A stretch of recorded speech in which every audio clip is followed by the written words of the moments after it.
Hey guys, Sean here. Welcome to the F1 Word and to a roundup of some of the news stories from the world of Formula 1 over the last week.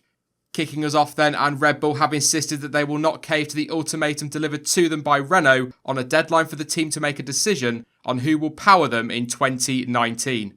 Now, Christian Horner had previously stated that Red Bull would be looking to make a decision by the Austrian Grand Prix, a statement which was backed up by Dr. Helmut Marko. However, Renault boss Cyril Abiteboul stated that the French manufacturer will not wait until then, saying, "In Austria, our offer is not going to be there anymore. They'll have to talk to Honda." Christian Horner, though, has insisted that the team need more time to assess the upgrades from both Renault and Honda before coming to a conclusion. Horner stated, "We are taking a closer look in Canada and France. Then we'll make our choice." Adding to what Christian Horner said, Dr. Helmut Marko has had his say on it all, raising questions over why Renault are making such a fuss over a matter of days. Marko added, "Whether it's France or Austria, it's only a few days. I don't know what's so important about it all of a sudden. We will announce our decision between the Grand Prix in France and the race in Austria." Earlier this week, I gave my opinions on Red Bull's engine dilemma, which if you are interested, you can find featured on the card at the top right of this roundup. Lewis Hamilton has said that it will be a sign of weakness to believe that he does not have a car capable of helping him to win the title this season. It's been an indifferent start to the season for the Silver Arrows, yet they are still top of the constructors, and Hamilton is just 1 point behind title leader Sebastian Vettel. When asked if he was concerned that his Mercedes was not capable of winning a title, the world champion said, "I don't let that get into my mind. No, that would be the first sign of weakness, and my mind is not weak. I'm still here to win. I still believe we can win. I have complete confidence in my guys, and I'm putting that energy towards them." If you think of tennis or golf or whatever, in tennis, if you look across the net and think, "I might lose this," you've already lost. I don't look at any driver and think, "I might lose to that person." I'm like, how can I beat them? How can I be better? And I'm going to keep doing that until I die. However, despite keeping faith with the Silver Arrows, Lewis Hamilton did add that Mercedes can no longer claim to have the best overall package on the grid. He continued, "I think we've got potential in this car. Hopefully, when you guys are writing stories, I think last year there was Mercedes had the best car and all those different things, and ultimately we did the better job. You probably shouldn't be writing that right now because we are not always outperforming the others, but also it's very close. The Red Bulls are in the mix every now and then. Ferrari have so far been more consistent, but there's a lot of races to come. These engines have got to go a long way. There are going to be things happening. We don't even know what, when." With 3 teams each having won at least 2 of the opening 7 races this season, the 2018 world title fight looks like it could be one of the closest we've seen in years. Join us live this Sunday at 6 p.m. UK time, where we will be discussing what we expect from this year's championship battle. Haas boss Guenther Steiner has said that Kevin Magnussen is finally starting to show his ability after an impressive start to the season. Magnussen secured an impressive podium on his debut in 2014, and that remains his only one to date. However, the Dane has shown some strong pace and consistency so far in 2018, and easily has the measure of his teammate Romain Grosjean. Steiner stated, "I personally think it's just his confidence.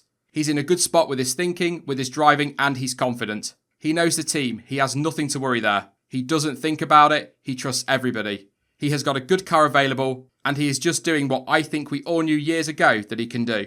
I think that it's the first time in F1 that he can show how good a driver he is. I think he showed it when he drove in F3 and all the minor series how good he is. And I think that it's the first time that he had a real chance with a decent car to show what he can do, and that's what it is." Kevin Magnussen has 19 points on the board so far this year and could have picked up many more. However, as good as he and the Haas have been this season, there is certainly some inconsistency in terms of the car's pace around certain tracks. And following a difficult weekend in Canada, Steiner added that he hoped for a better weekend in France. "It was a disappointing end to a disappointing weekend. Lady Luck didn't quite go our way during the race. The only thing we can do is look forward for the next race. I'm hoping we'll get a break at some stage and show what we can do." And let's use that as inspiration for our question this week. Kevin Magnussen has had a very good start to 2018, but do you think he deserves a chance with the team further up the grid next season? Let me know your thoughts in the comment section down below. Renault have announced that they have signed Mercedes head of powertrain integration Matthew Harmon, with him taking on the role as the team's new deputy chief F1 designer.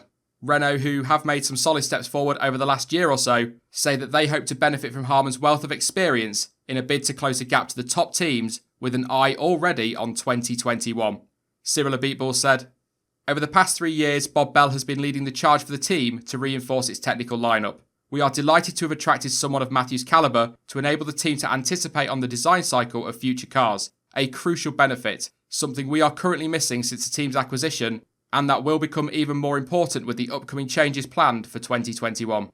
Harman will start work with the Enstone outfit from September 1st and will assist chief designer Martin Tolliday in the design of future cars. And finally, Pierre Gasly has said that he pushed everyone at both Toro Rosso and Honda to avoid an engine change and therefore grid penalty ahead of next weekend's French Grand Prix. Gasly qualified 16th in Canada, and as a result, the decision was taken to fit a new unit, which has seen him potentially protected from a change and grid drop at his home Grand Prix. The Toro Rosso driver said, "I pushed everyone. I said, okay, I want the new engine in the car. Otherwise, it will be just too difficult a race and it's better to take the penalty here. We have more chances to finish in the points, and also for France, it is better because we don't start far back. We still need to do all the free practices and everything there, but of course, the first home race for me on a track I really like, I want to do great there. With the upgrade, if we have a good car there, we can probably expect to have a good weekend." Next weekend, we'll see the first French Grand Prix held since 2008 and the first at Paul Ricard since 1990. That is it for this week's news roundup. I will be back tomorrow at 6 PM UK time for our usual Sunday stream where we will be discussing the 2018 title fight and, of course, as ever, taking your questions. In the meantime, though, you can follow me on social media. Links to Twitter, Instagram, Facebook and to Discord are all in the description down below. But as ever, thank you for watching. I've been Sean. This has been the F1 Word, and until next time, goodbye.